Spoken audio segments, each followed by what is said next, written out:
التوقعات بتاعت الاهالي. لو انا مثلا مستنيه ان ابني يجيب 98% او 99%، حاجه من الحاجات المهمه بصرف النظر عن انه انا قلت لكم في الفيديو اللي قبل كده ان انا جزء من التوقعات دي ليها دعوه باحتياجاتي انا، الجزء التاني ليه دعوه بالولاد. هل ابنك فعلا يقدر يجيب 98%؟ هل قدرات ابنك او بنتك تماثل التوقعات اللي انت عايزاها منه، الضغط اللي انت عاملاه عشان هو يلبي ده؟ لانه كل عيل، كل تلميذ، كل شاب، كل شابه عندهم قدرات معينه في حاجات معينه. يعني مثلا في شباب شاطر مثلا في اللغات لكن مش شاطر في الرياضه او العكس. فانا محتاج احط في الواقع القدرات بتاعت عيالي ايه بالظبط. هل انا اتعرفت عليها؟ العيال استثمار يا جماعه، العيال استثمار. كل ما تستثمر فيهم كل ما الريع يبقى احلى. احنا ما عودناش بنستثمر اي حاجه في العيال، مدينهم تابلت ومدينهم تليفونات. في عيال عندهم 5 سنين اللي ماسكين تليفونات ثمنها 30,000 جنيه، امال لما يبقى عنده 10 سنين هنمسكوا تليفون ثمنه كام؟ 200,000 جنيه. هيحسب قيمه الفلوس ازاي؟ بس ده موضوع تاني. ظاهرة جديدة كده غريبة جدا، عيال عندهم 4 سنين قاعدين قدام الشاشة بيتعلموا ايه؟ فأنا توقعاتي ايه؟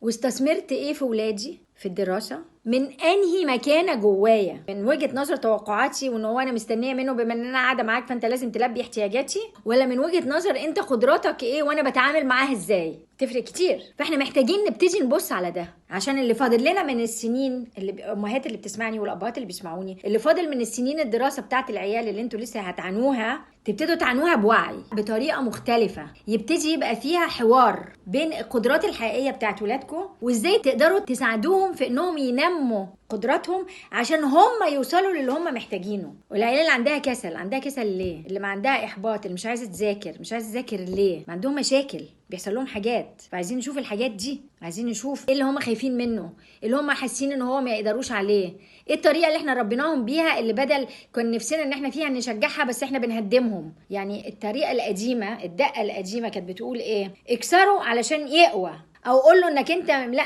نمرك مش كويسه عشان يتشجع. بالعكس بيحس باحباط، بيحس ان هو عمره ما هيبقى كفايه. دلوقتي بيعملوا العكس، واو انت جبار انت عظيم، وهو ولا حاجه. عدينا من حته عاميه لحته تانية عاميه. ايه الخيبه اللي احنا فيها دي؟ محتاجين نفوق لده. واحنا كعيال محتاجين نبتدي نعرف قدراتنا، ونبتدي نتعرف برضو على نقط ضعفنا، ونبتدي نواجه نفسنا وناخد مسؤوليه. العيال في اليومين دول محتاجين يبتدوا يتعلموا ازاي ياخدوا مسؤوليه نفسهم. فلما ابتدي اخد مسؤوليه ابتدي اشوف ايه اللي بيحصل لي. انا مش قادر اذاكر ليه؟ اذا كنت انا مش شاطر في الماث مش ضروري اجيب احسن نمره في الماث، بس الافريج بتاعي يبقى كويس، فاشيل الضغط بتاع الماث واقبل ان انا مش كويس في الماث لكن انا كويسه قوي في اللغات وكويسه قوي في الجغرافيا. فابتدي اتعرف على قدراتي وابتدي ابني نقط ضعفي، اتعرف عليها عشان ابنيها. النجاح بيتعمل كده، مش بيتعمل بالضغط، مش بيتعمل بالتوقعات الزايفه، مش بيتعمل بالوجع، مش بيتعمل بالقوه، بيتعمل بان انا اتعرف على نقط قوتي ونقط ضعفي، وابتدي انمي نقط ضعفي واقبل الحاجات اللي مش هتتغير فيا واشوف اقدر اعوضها ازاي. فيبتدي يكون في توازن داخلي، ده اللي بيشيل الضغط الحقيقي.